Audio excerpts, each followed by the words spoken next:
I think that for that reason, in some respects, weightlifting, and I'll talk about this too, this is another topic, weightlifting and even, physical fitness gets a bad rap, in some respects, right?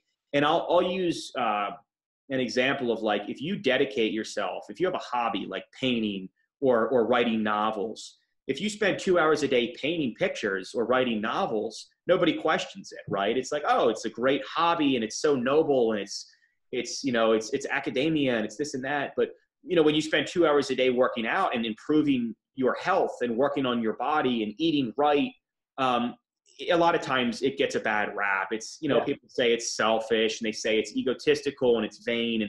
And I think people are quick to jump to those conclusions. It goes back to what we talked about, the old culture that we grew up in. Yeah. People are very judgmental. People don't like to see other people go against the status quo and go against the grain. And to be honest, where we grew up, Tommy, it wasn't like working out was the cool thing to do. It really wasn't.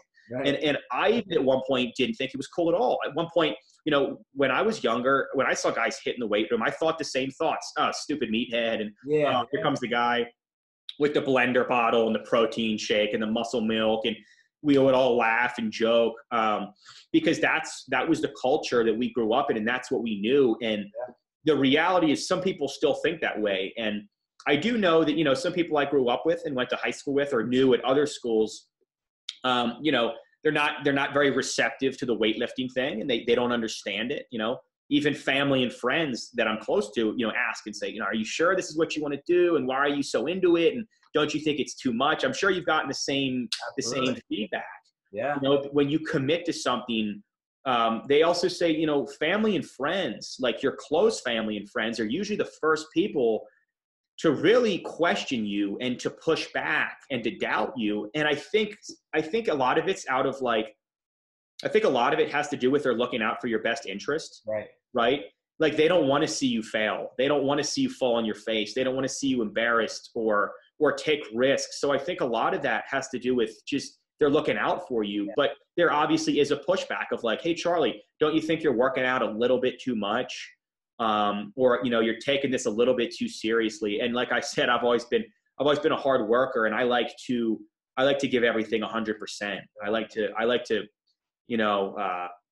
go all in when I do things. So I think it's interesting. And it does get a bad rap in that regard. But it's one of those things where I've just committed to it and gone full speed. And I know you have too.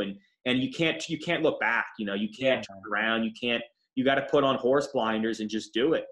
Like we said, you can't think about that conformist culture, because if you're stuck in that mental prison your whole life, you're never going to do anything. You're never going to accomplish anything.